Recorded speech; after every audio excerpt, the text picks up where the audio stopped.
Mister Ranjan, আপনার জন্য একটা ভালো খবর। আপনার মেয়ের খবর পাওয়া গেছে।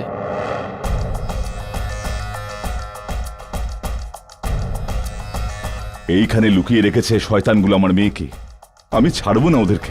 মিস্টার রঞ্জন, আপনার মেয়ে বিপদে রয়েছে।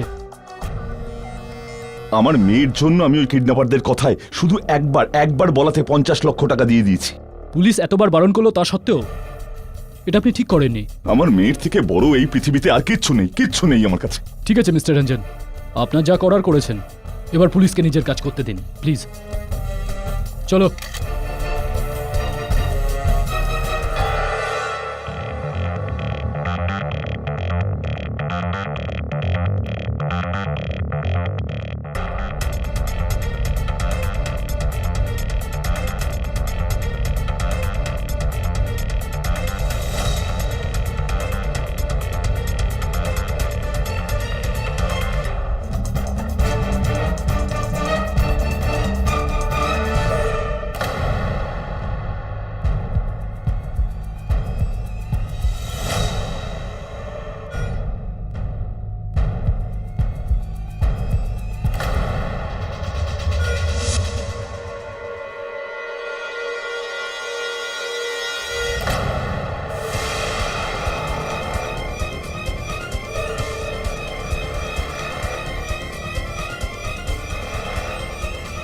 সাক্ষী,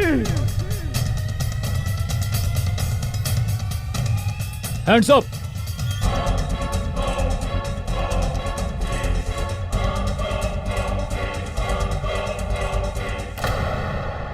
এইটা তো একদম ঠিক বলেছেন আপনি। ভালো খাও, জিমে যাও, নিজেকে বাঁচাও। হ্যাঁ, আরে বরুণ, আরে বস। মিস্টার বিলিমুড়িয়া কি ভালো ঘরে বানানো কচুরি চাটনি আছে, ওটা আন না, বস। না স্যার, স্যার আপনি এটা পড়ুন স্যার। হ্যাঁ, এই খবরটা তো আমি সকালবেলা পড়েছি। স্যার, এই তিনজনকে আমি খুব ভালোভাবে চিনি স্যার। এরা কারোর খুন করতে পারে না। খবরটা পড়ে তো মনে হয় যে না স্যার, স্যার এই তিনজন খুবই ভালো ফ্যামিলি থেকে স্যার। এরা পয়সার জন্য নিজের এত ভালো বন্ধুর সঙ্গে এরকম কেন করবে? স্যার আমার বিশ্বাস করুন, এরা এরকম করতে পারে না। We have to help them. Let's find out. খেলার ছলেই মৃত্যু, নয়তো এইটা বলা যায় যে খেলার ছলে এই তিনজন মানে নীপ গুপ্তা, মিলন সেঠ আর পাঞ্চি শানে নিজেরই বন্ধু সাক্ষী মিত্রাকে কিডন্যাপ করার প্ল্যান তৈরি করে। এই তিনজনে সাক্ষীকে কিডন্যাপ করেন আর সাক্ষীর বাবা মানে মিস্টার রঞ্জন মিশ্রার থেকে একটা ছোট র্যানসাম অ্যামাউন্ট চেয়ে বসে। আর যখন এই র্যানসাম অ্যামাউন্ট ওনারা পেয়ে গেলেন ইওর অনার, তখন ভীষণ নির্মমভাবে ওই তিন বন্ধু মিলে নিজেদেরই বেস্ট ফ্রেন্ডকে খুন করেন। না, আমরা কিচ্ছু করিনি। আমরা তো শুধু বাজি জেতার জন্য একটা প্ল্যান বানিয়েছিলাম। হ্যাঁ, মজা করতে গিয়ে আমরা একটা শর্ত রেখেছিলাম, আর ওই শর্তের জন্য আমরা সাক্ষীকে কিডন্যাপ করার একটা নাটক করেছিলাম। ইনফ্যাক্ট সাক্ষী নিজেই এই নাটকের একটা অংশ ছিল। মিথ্যে বলছে ও। আমার মেয়ে কেন এমন করবে? Order, order. মিস্টার রঞ্জন, আপনি বসুন, আপনাকে কথা বলার সুযোগ দেওয়া হবে। তো আপনার হিসেবে এই সব কিছুই একটা শর্তের জন্য করেছিলেন। আপনি কোর্টকে কি বলবেন যে কি ধরনের শর্ত লাগিয়েছিলেন আপনারা? ওকে ওকে, তো বাজি ধরা যাক। অলরাইট, যে মিলিন্দ এই ভীতু সাক্ষীর কিপ্টে বাবার থেকে 5 লাখ টাকা বার করবে। 5 লাখ না, 50 লাখ টাকা বের করব। কিন্তু কিন্তু কিন্তু আমার একটা শর্ত আছে, এটা যদি আমি করে দিই তো তাহলে তুই আমাদের কেমিস্ট্রি ম্যামকে পুরো ক্লাসের মধ্যে কিস করবি। বল, রাজি আছিস? কি বন্ধু, তোমরাও না? এই শর্ত টর্ত কিচ্ছু হতে পারে না। তোমরা তো জানোই না আমার বাবা ভীষণ স্মার্ট। তোমরা জানোই না ওনাকে, একটা টাকাও দেবে না উনি। অ্যান্ড বাই দা ওয়ে, আমরা ছুটিতে যাওয়ার ব্যাপারে পয়সা চাওয়ার কথা বলছিলাম। তোমরা কথাটাকে কোথা থেকে কোথাও নিয়ে যাচ্ছ। বাজি হয়ে গেছে, এবার তুই রাজি কিনা বল। অলরাইট, রাজি, যা। ইয়া, সাবাস, ডান। এই না হলে কথা। এবার দেখ আমি অঞ্জন আঙ্কেলের থেকে কিভাবে টাকা বের করি। আর তুইও তৈরি থাক তানিয়াকে কিস করার জন্য। আমরা একটা গেম প্ল্যান করেছিলাম। সেখানে সাক্ষী আমাদের নিজেদের সাথে ছিল। ছুটির জন্য পুরো বয়েজ হোস্টেল খালি ছিল, তো সাক্ষীকে লুকানোর জন্য ওর থেকে ভালো জায়গা আর হতো না। এই জন্য আমরা সাক্ষীকে হস্টেলের একটা রুমে লুকিয়ে রাখি। আর তারপর আমরা প্ল্যান অনুযায়ী পিসিও থেকে অঞ্জন আঙ্কেলকে ফোন করি আর বলি যে আমরা ওনার মেয়েকে কিডন্যাপ করেছি। আমরা রঞ্জন আঙ্কেলের থেকে 50 লাখ টাকা ডিমান্ড করেছিলাম, আর ওনাকে বললাম শহর থেকে দূরে পুরনো কেল্লার ছোট্ট দরজার সামনে ওই পয়সা এসে রেখে যান। আর আঙ্কেল ঠিক ওইটাই করলেন।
এটা সেই ব্রিফকেস ইওর অনার যেটা মিস্টার মিশ্রা এই তিনজনকে দিয়েছিলেন।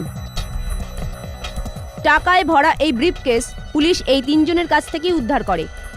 টাকা টাকা একটা এমন বস্তু যার জন্য যে কারুরই মানসিকতা চেঞ্জ হতে পারে,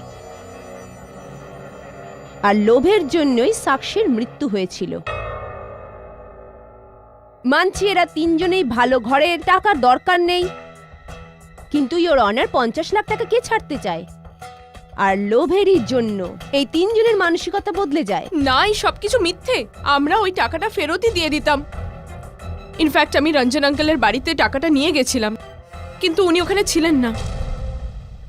কিন্তু আপনি টাকা ফিরিয়ে দেননি। এত টাকা দেখে আপনাদের তিনজনেরই মানসিকতা বদলে যায়।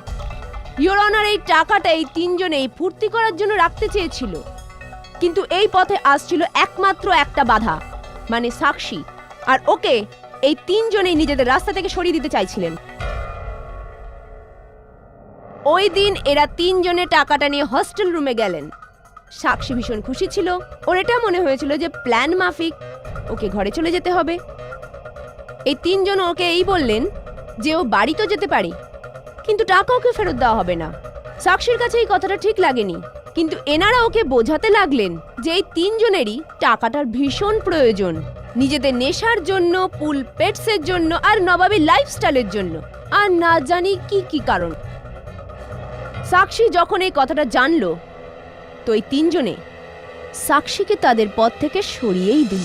দেখো, এবার তোমাদের প্ল্যান সাকসেসফুল হয়ে গেছে। এবার তাড়াতাড়ি পয়সা দিয়ে দাও, আমি বাড়ি যাচ্ছি। দেখো সাক্ষী, তোমার যাওয়ার হলে তুমি যেতে পারো, কিন্তু এই টাকা তোমাকে দেব না। হ্যাঁ সাক্ষী, এই টাকা আমরা তোমাকে দিতে পারবো না। কিন্তু কিন্তু কেন? কিন্তু এই টাকাটা আমাদের খুব প্রয়োজন। আমি তোমাদের ছাড়বো না। আমি এক্ষুনি পুলিশের কাছে গিয়ে তোমাদের সত্যি কথা বলে দেবো। সাক্ষী দাঁড়া।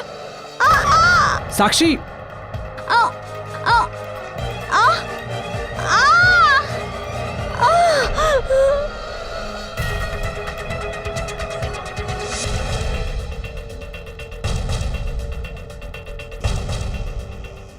এই তিনজনে কিডন্যাপিংও করেছে আর খুনও। আর এটাকে প্রমাণ করতে একজন নয়, দুজন চাক্ষুষ সাক্ষী আছে আমার কাছে। প্রথমে আমি কাঠগড়ায় ডাকতে চাইছি মিস্টার রঞ্জন মিশ্রা, মানে সাক্ষীর বাবাকে। এই তিনজনই আমার মেয়েকে মেরেছে। আমি নিজের চোখে এই তিনজনকে ওকে ফ্যানে ঝোলাতে দেখেছি। আমার মেয়ে পাখা থেকে ঝুলছিল আর আমি কিচ্ছু করতে পারিনি। কি পেয়েছে ওরা? জিজ্ঞেস করুন কেন মারলো ওকে? আরে ওদের 50 লাখ দরকার ছিল, আমি ওদের 1 কোটি দিতাম। কিন্তু ওকে মারার কি দরকার ছিল? কেন মারলো আমার মেয়েকে? কেন মারলো? মিস্টার মিশ্রা, আপনি বসতে পারেন। ইওর অনার, আমি ইন্সপেক্টর দবেকে ডাকতে চাইছি। ইন্সপেক্টর দবে, আপনি কি করে জানতে পারলেন যে সাক্ষী মিশ্রা হোস্টেলের 17 নম্বর ঘরে আছে? মিস্টার রঞ্জন নিজের মেয়ের মিসিং কমপ্লেন্ট লিখিয়ে রেখেছিলেন। আমরা ওনার মেয়েকে খুঁজছিলাম। ওই 4টে নাগাদ কোনো পিসিও থেকে এক অজানা ব্যক্তির ফোন আসে। উনি বললেন উনি দেখেছেন কিছু ছেলেকে বয়েজ হোস্টেলের দিকে জোর করে একটা মেয়েকে নিয়ে যেতে দেখেছেন। উনি উইলসা কলেজের লোকেশন বললেন। ইনভেস্টিগেট করার পরে জানা গেল যে এটা সেই কলেজ যেখানে সাক্ষী পড়তো। ছুটির জন্য পুরো কলেজ বন্ধ ছিল, হোস্টেলও বন্ধ ছিল, কিন্তু রুম নম্বর 17 স্টুডেন্ট বাড়ি যায়নি। মানে সাক্ষীর বেস্ট ফ্রেন্ড মিলন আর নীল। আমার মনে হয়েছিল কোনো না কোনো গড়বড় আছে। আমি মিস্টার রঞ্জনকে ফোন করে ওখানে ডাকলাম, আর আমি নিজেও টিমের সাথে ওখানে পৌঁছালাম। তারপর আপনি ওখানে কি দেখলেন? আমি দেখলাম যে সাক্ষী সিলিংয়ে ঝুলে রয়েছে আর দড়ি রয়েছে এদের হাতে।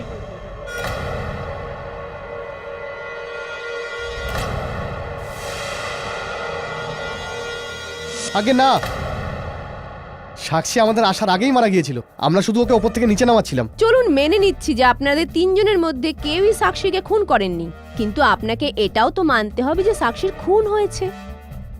সাক্ষী সেই মেয়ে যে আপনাদের 3 জনের ভালো বন্ধু ছিল, আর এক্স্যাক্টলি আপনাদের 3 জনের কিডন্যাপিং খেলা শেষ হওয়ার আগে।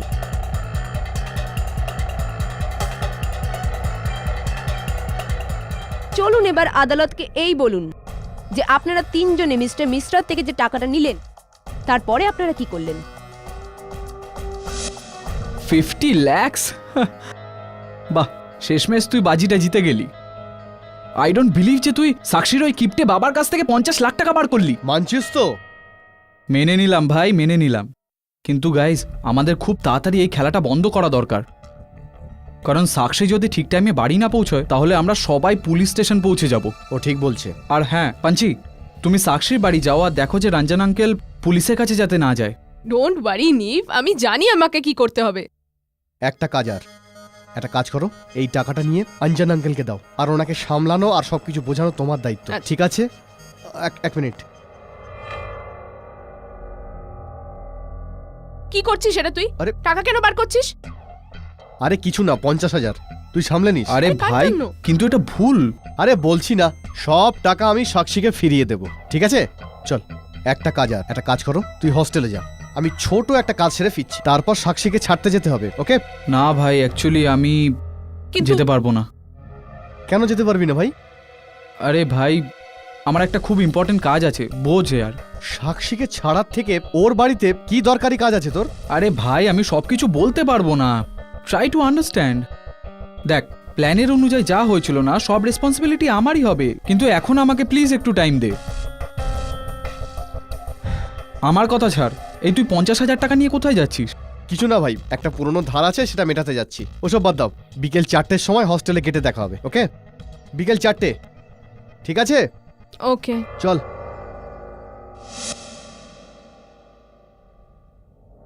আপনারা সবাই 4টের সময় দেখা করেছিলেন, কিন্তু ওকে বাড়িতে পৌঁছানোর জন্য নয়, ওকে ওপরে পাঠানোর জন্য। না, এমনটা না। আমাদের প্ল্যান অনুযায়ী আমাকে রঞ্জন আঙ্কেলকে বোঝাতে হতো, তার মধ্যে নিভ আর মিলিন্দ সাক্ষীকে নিয়ে ওখানে চলে আসতো। কিন্তু সব গড়বড় তখনই হলো যখনই নিভ আর মিলিন্দকে একটা জরুরি কাজের জন্য কোথাও যেতে হলো। তাই জন্য আমরা প্ল্যান বানিয়েছিলাম যে আমরা ঠিক 4টের সময় হস্টেলের গেটের কাছে দেখা করব। আমি কি জানতে পারি যে এমন কি কাজ ছিল যার জন্য আপনারা দুজনেই এই কাজটাকে ছেড়ে নিজেদের ব্যক্তিগত কাজে গেলেন?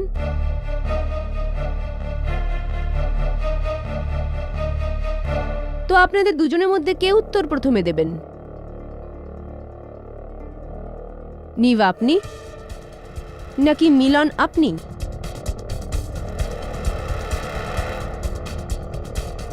দুজনের মধ্যে কেউই উত্তর দিতে চাইবেন না?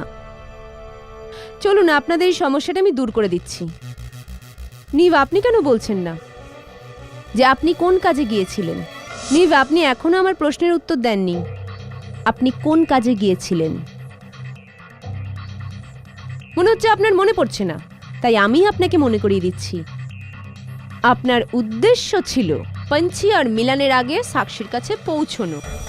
আগে হ্যাঁ ইয়োর অনার, নিভ সাক্ষীকে ভালোবাসতো, কিন্তু সাক্ষী নিভকে কেবলমাত্র ভালো বন্ধু মনে করত। নিভ ওই দিন আবার ঠিক করলো যে আবার সাক্ষীকে ভালোভাবে বোঝাবে, কিন্তু দুর্ভাগ্য সাক্ষী আবারও একবার ওকে না করে দিল, আর তারপরে নিভ সাক্ষীকে খুন করে দেয়।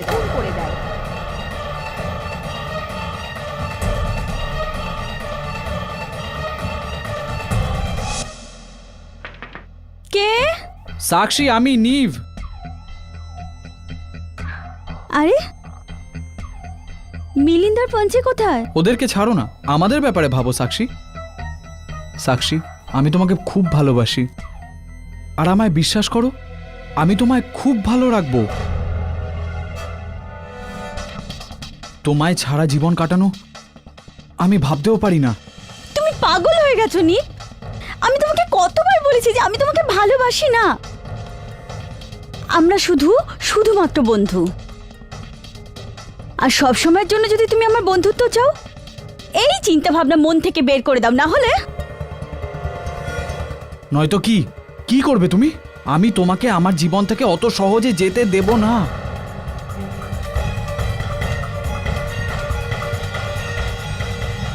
না, এমন কিচ্ছু হয়নি।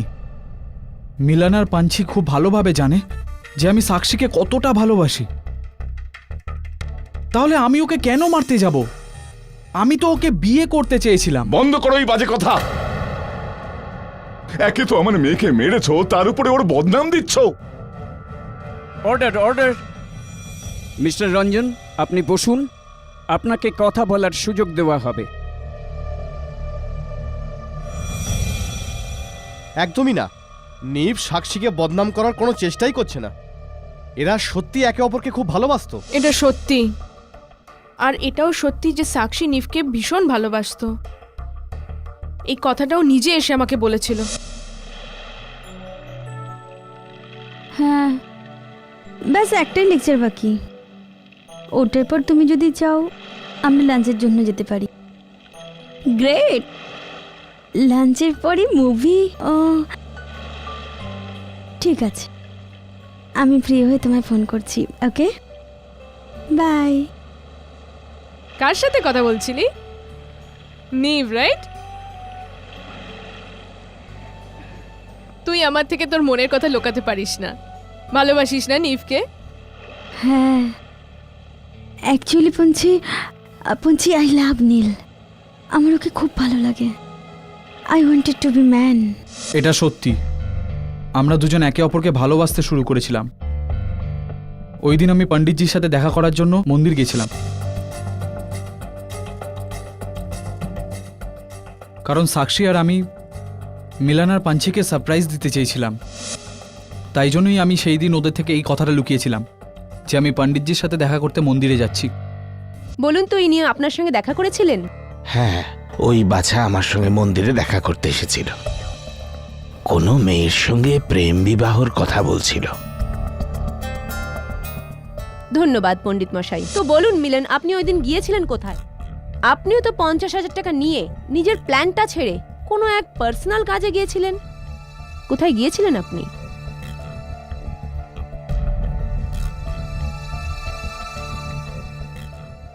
আপনি আমার কথার উত্তর দিলেন না মিলন। কোথাও এটা তো নয় যে আপনি সোজা হস্টেলে পৌঁছেছিলেন আর আপনি সাক্ষীকে মেরে ফেললেন। কে?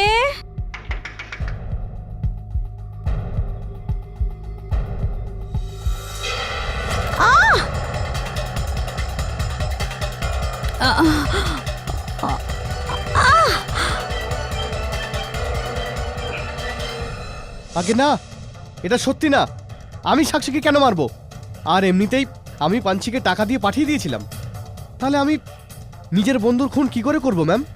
যদি আপনি এটা না করে থাকেন তাহলে আদালতকে বলছেন না কেন যে কোথায় গিয়েছিলেন? মিলন, আপনি কিন্তু আমার কথার উত্তর দিচ্ছেন না।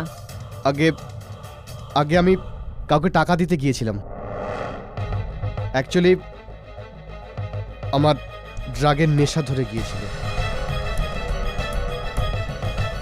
এই জন্য আমার খরচও বেড়ে গিয়েছিল। ওই জন্য আমি 50,000 টাকা নিয়ে ওই জন্যই গিয়েছিলাম যাতে আমি আমার পুরনো ধার মেটাতে পারি। যদিও ওই টাকাটা আমি পরে সাক্ষীকে ফিরিয়ে দিতাম। ইওর অনার, ড্রাগস নেওয়ার অভ্যেস, পুরনো ধার আর র্যানসামে পাওয়া 50 লাখ টাকা, মিলনের কাছে খুবই সহজ রাস্তা ছিল এটা। সাক্ষীকে নিজের পদ থেকে সরিয়ে দাও আর মুক্তিপণের পুরো 50 লাখ টাকা ওনার হাতে। একদমই না, এটা সত্যি না। আমি নিজে আমার বন্ধুর খুন কেন করব? আমি সত্যি বলছি ম্যাম, আমি আমার ফ্রেন্ডকে ওদিন টাকা দিতে গিয়েছিলাম, আমি রকিকে টাকা দিতে গিয়েছিলাম। রিয়েলি? তাহলে আপনি কি সেই আপনার ভালো বন্ধু রকিকে এই আদালতে ডাকতে পারেন যাতে আপনার কথা সত্যি হয়ে যায়?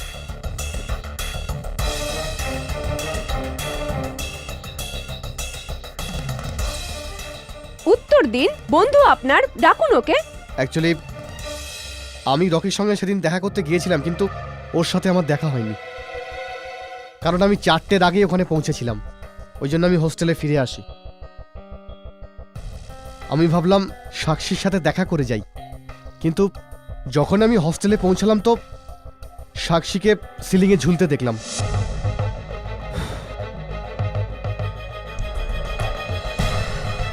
চারটে বেজে গেছে ভাই। আরে নিভার পাঞ্চি গেল কোথায়? চলো আমি সাক্ষীর সাথে দেখা করে আসি। সাক্ষী,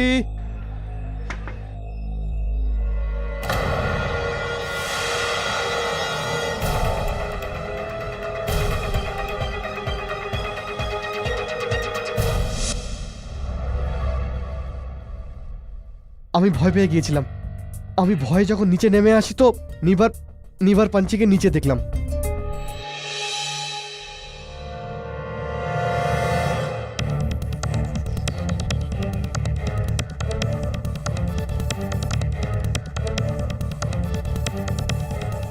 ইওর অনার, এইমাত্র এমন একটা বিষয় জানতে পারা গিয়েছে যাতে এই কেসটা মোড় বদলে যাবে। আর এই বিষয়টা খোলসা করার জন্য আমি ফরেনসিক্সের ডক্টর রস্তোগিকে কাঠগড়ায় ডাকার জন্য অনুমতি চাইছি। ইওর অনার, মিলিন্দ, নিভ আর পাঞ্চিকে হস্টেলে ঝোলা অবস্থায় সাক্ষীর মৃতদেহের পাশে বিকেল 5টার সময় পাওয়া গিয়েছে, যেখান থেকে পুলিশ এটা অনুমান করেছে যে সাক্ষীকে হত্যা এই 3 জনই করেছে। কিন্তু ইওর অনার, ফরেনসিক্সের এই রিপোর্টের বক্তব্য হলো যে সাক্ষীর মৃত্যু 2.5 ঘন্টা আগে হয়েছে, তার মানে 2 আর 2.5টার মধ্যে হয়েছে। আমি কি ঠিক বলছি ডক্টর রস্তোগি? আগে হ্যাঁ, কেননা 2.5 ঘন্টা আগেই শ্রীমতী সাক্ষী মিশ্রার খুন গলা টিপে ধরার জন্য হয়েছিল। এই জন্য কিছু সময় বলা মুশকিল হয়ে যায় যে মৃত্যু কোন সময় হয়েছিল। কি আপনার এই বক্তব্যের মানেটা কি এইটা হতে পারে যে ফরেনসিক্স এটা বার করতেই পারেনি যে সাক্ষীর মৃত্যুটা ঠিক কখন হয়েছে? আগে না, অ্যাকচুয়ালি পুলিশ সাক্ষীর লাশ 5টায় পায়। পরীক্ষা করে জানা যায় যে সাক্ষীর মৃত্যু গলা টেপার জন্যই হয়েছিল, কিন্তু প্রপার পোস্টমর্টম করার পর এটা ধরা পড়ে যে সাক্ষীর মৃত্যু 5টায় নয়, অর্থাৎ কাছাকাছি 2 থেকে 2.5টার মধ্যে ঘটেছিল।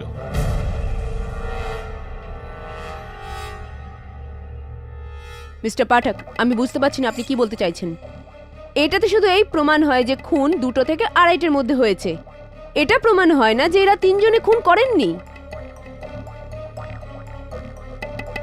হতে পারে যে সাক্ষীকে খুন করার পরে ওনারা এটা বুঝতে পারছিলেন না যে লাশটা নিয়ে কি করবেন, আর যতক্ষণে উপায় মাথায় আসে ততক্ষণে ইন্সপেক্টর দাবে সেখানে পৌঁছে যায়। ইওর অনার, প্রসিকিউশনের এই বক্তব্যের উত্তর দেওয়াটা খুবই সহজ। আমার 3 মক্কেলই নিজের বক্তব্যে বলে ফেলেছে ইওর অনার যে যেই সময় সাক্ষীর মৃত্যু হয়েছে ওই সময় বিভিন্ন ব্যস্ততার কারণে এরা হস্টেলে উপস্থিত ছিলেন না। মেলেন নিজের বন্ধু রকিকে ড্রাগসের পয়সা দিতে গিয়েছিল, পঞ্চি সাক্ষীর বাবার সঙ্গে দেখা করতে গিয়েছিল, আর নিভ মন্দির গিয়েছিল পণ্ডিতজির সঙ্গে দেখা করতে। ইওর অনার, সবার আগে আমি চাইবো যে পণ্ডিতজি কাঠগড়ায় এসে এই বিষয়টার উপর আলোকপাত করেন। পণ্ডিত মশাই, আপনি আপনার গত শুনানিতে আপনার বক্তব্যে বলেছিলেন যে এই ছেলেটা নিভ গুপ্তা আপনার সঙ্গে দেখা করতে এসেছিল মন্দিরে। হ্যাঁ, আমি বলেছিলাম। কিন্তু যেই সময় ও আপনার সঙ্গে দেখা করতে এসেছিল ওই সময়টা কি ছিল? এই দুপুর 2-2:30 মতো, যখন আমি মন্দির বন্ধ করছিলাম তখনই এসেছিল। আর আপনার সঙ্গে কথাবার্তা বলে গল্প করে কটার সময় ওখান থেকে বেরিয়েছিল? আমার সঙ্গে কথাবার্তা বলে আধা পৌনে 1 ঘন্টা তো লেগেইছে। তার মানে যদি বলা যায় যে ও 2:30টার সময় আপনার মন্দির থেকে বেরিয়েছিল, তাহলে ভুল হবে না সেটা। 2:30টার সময় ইওর অনার, 2:30টার সময় নিভ মন্দির থেকে বেরোলো, আর ঠিক ওই সময় হোস্টেলে সাক্ষীকে হত্যা করা হয়।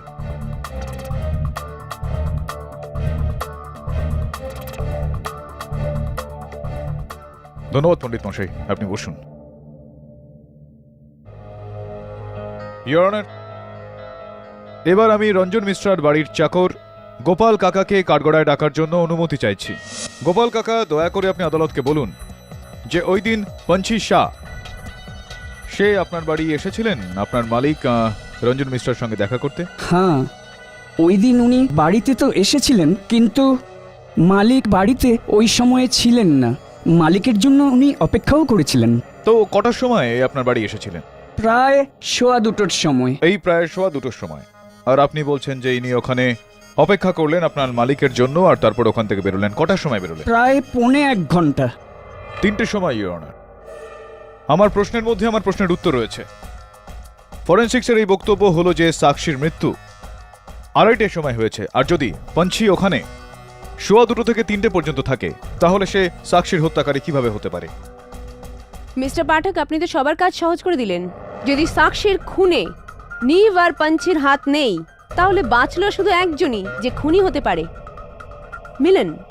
না স্যার, আমি খুন করিনি স্যার। এডি স্যার, আমি খুন করিনি। আমি সত্যি বলছি স্যার, আমাকে বিশ্বাস করুন, আমি খুন করিনি স্যার। ইওর অনার, আমি প্রসিকিউশনের বক্তব্যের সঙ্গে সহমত যে নিভ আর পঞ্চি এই হত্যাটা করেনি, কিন্তু মিলিন্দ এই হত্যাটা করেনি। ও একেবারে নির্দোষ। এটা প্রমাণিত করার জন্য আদালতের কাছে আমি কিছু সময় চেয়ে নেব।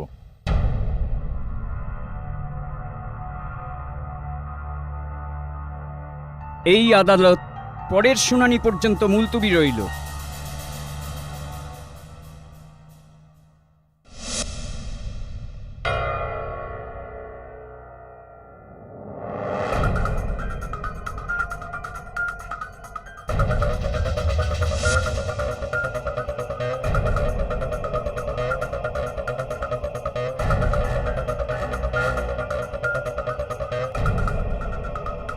বলুন।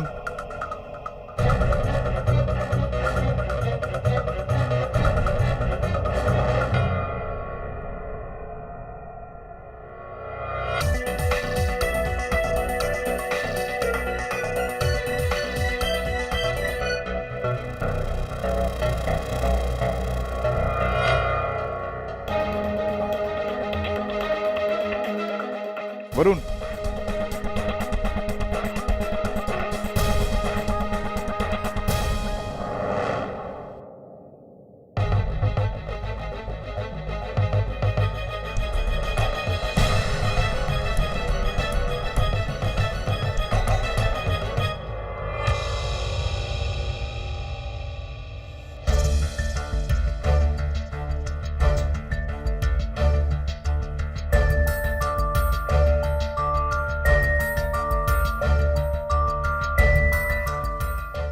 বরুণ, ওই ফাইলটা দে না।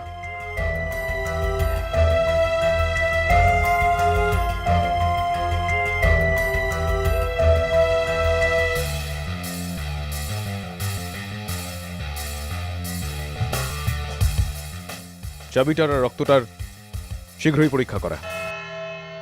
ইওর অনার, এই কেসটা ততটাই সহজ নয় যতটা সহজ এতক্ষণ আমাদের সবার মনে হচ্ছিল। ইন্সপেক্টর দবে আর মিস্টার রঞ্জন মিশ্রা সাক্ষীর দেহটা ঝুলন্ত অবস্থায় ঠিক 5টার সময় পায়, যেখানে কিনা ফরেনসিক্স রিপোর্টের এটা বক্তব্য যে সাক্ষীর মৃত্যু 5টার সময় নয়, দুপুর 2:30টার সময় হয়েছে।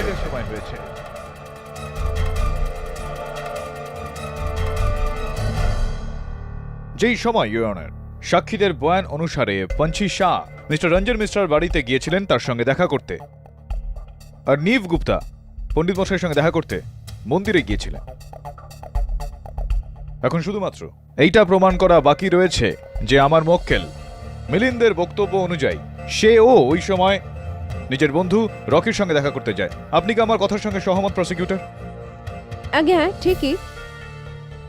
ধন্যবাদ। Your honour, I would like Mr. Ranjan Mishra on the dock, please. Mister Ranjan Mishra, সাক্ষীর হত্যার দিন আপনি কোথায় ছিলেন? আগে আমি কিডন্যাপারদের ওদের দাবি করা টাকা দিতে গেছিলাম। তো কটার সময় আপনি গিয়েছিলেন ওদের ওই টাকাটা দিতে?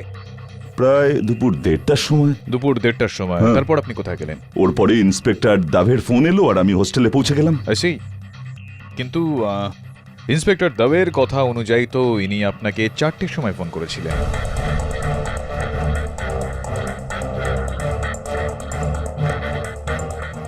তো 1:30 আর 4টের মধ্যে আপনি কোথায় ছিলেন? কোথায় ছিলাম? আমার মেয়ের ঘরে অপেক্ষা করছিলাম। কিডন্যাপারদের ডিমান্ড তো আমি মিটিয়ে দিয়েছিলাম। বোধহয় আপনি কিছু ভুল করে ফেলছেন মিস্টার মিশ্রা। কেননা পঞ্চি শাহ আর আপনার গৃহসেবক গোপাল কাকা দুজনেই তাদের বয়ানে বলেছেন যে যেই সময় পঞ্চি আপনার সঙ্গে আপনার বাড়িতে দেখা করতে আসে ওই সময় আপনি ঘরে উপস্থিত ছিলেন না। কোথায় ছিলেন আপনি 1:30 আর 4টের মধ্যে? আরে বললাম না আপনাকে, আমার মেয়ের কিডন্যাপটা নিয়ে খুবই চিন্তায় ছিলাম। আর কিডন্যাপারদের টাকা দেওয়ার পর আমি ভগবানের কাছে একটাই প্রার্থনা করেছিলাম যে আমার মেয়ে যেন তাড়াতাড়ি ফিরে আসে। আইসি, ভগবানের কাছে প্রার্থনা করছিলেন। ভগবানের কাছে প্রার্থনাটা আপনি কোথায় করছিলেন? কোনো মন্দিরে, কোনো মসজিদে, নাকি বয়েজ হোস্টেলে?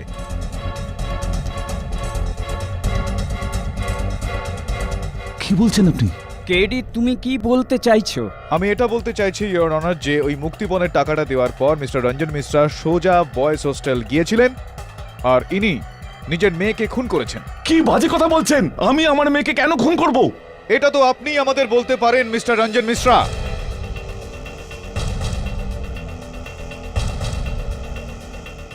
কেডি, পরিষ্কার করে বলো কি বলতে চাইছো? ইওর গল্পটা ঠিক এরকম। মুক্তিপণের টাকা দেওয়ার পর মিস্টার মিশ্রা সোজা বয়েজ হোস্টেলে গিয়ে পৌঁছলেন কারণ ইনি জানতে পেরে গিয়েছিলেন জিনার মেয়ে সাক্ষীকে কোথায় রাখা হয়েছে।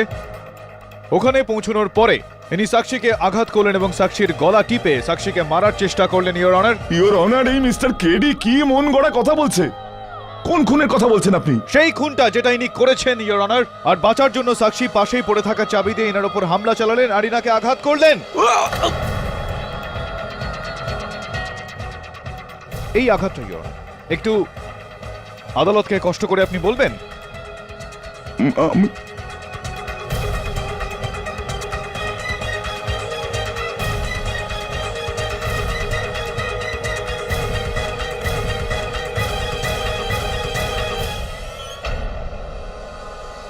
আর এই ক্ষত থেকে বেরিয়ে আসা রক্ত ইওর অনার আমরা বাইরের করিডোরে পেয়েছি।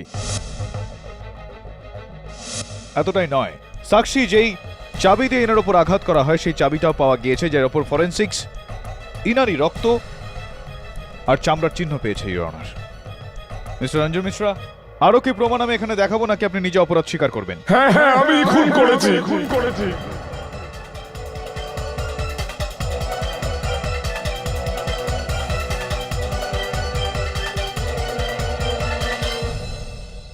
এই তিনজন তো শুধু আমার প্ল্যানের শিকার হয়েছে। এদের ব্যবহার করেছিলাম আমি। ওই দিন যখন আমি মুক্তিপণের টাকা দিয়ে গাড়ি নিয়ে ফিরে আসছিলাম তখন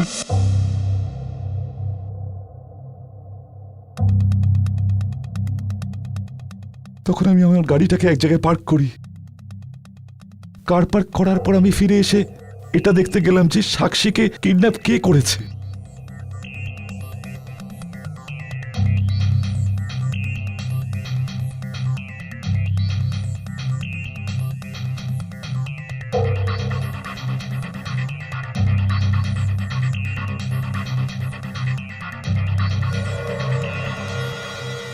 আমাদের খুব তাড়াতাড়ি এই খেলাটা বন্ধ করা দরকার, কারণ সাক্ষী যদি ঠিক টাইমে বাড়ি না পৌঁছয় তাহলে আমাদের গেম শেষ আর আমরা সিধা পুলিশ স্টেশন, বুঝলি?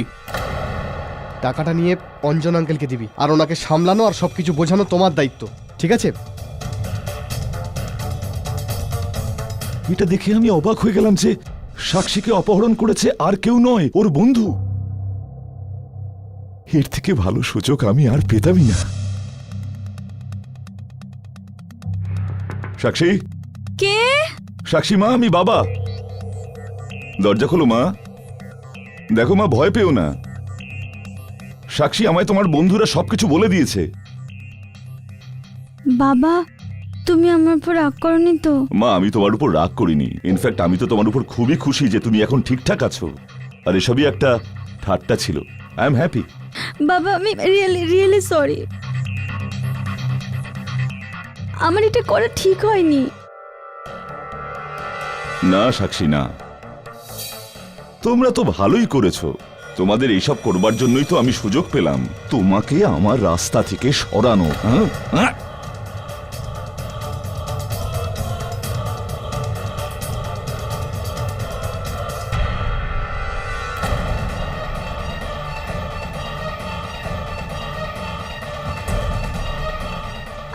দাঁড়াও সাক্ষী, সাক্ষী!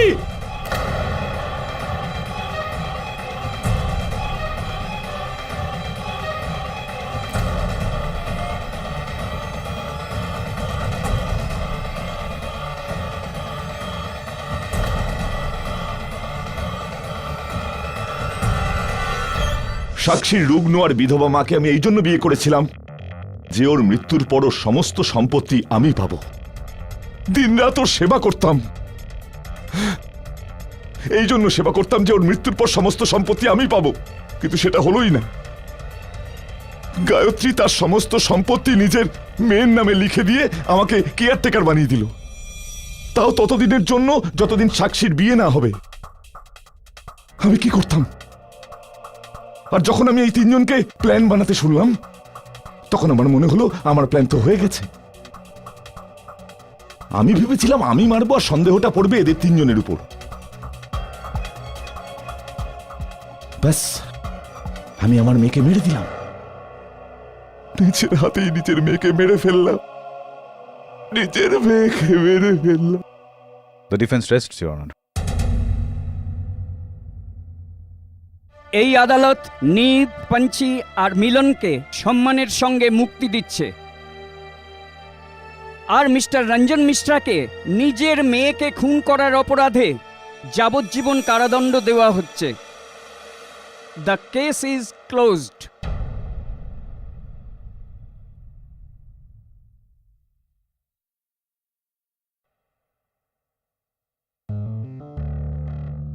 থ্যাংক ইউ কেডি স্যার, আপনি না থাকলে জানি না আমাদের কি হতো। Thank you KD sir. You're welcome. কিন্তু ধন্যবাদ তোমাদের আমাকে নয়, বরুণকে দেওয়া উচিত। ওরই বিশ্বাসের কারণে তোমরা তিনজন বেঁচে গেলে। অ্যানাদার থিং, খেলতে খেলতে খেলে ওঠা খেলাটাই এতটাই ভয়ঙ্কর হওয়া উচিত নয় যে খেলোয়াড়ের খেলাটাই খতম হয়ে যায়, রাইট না?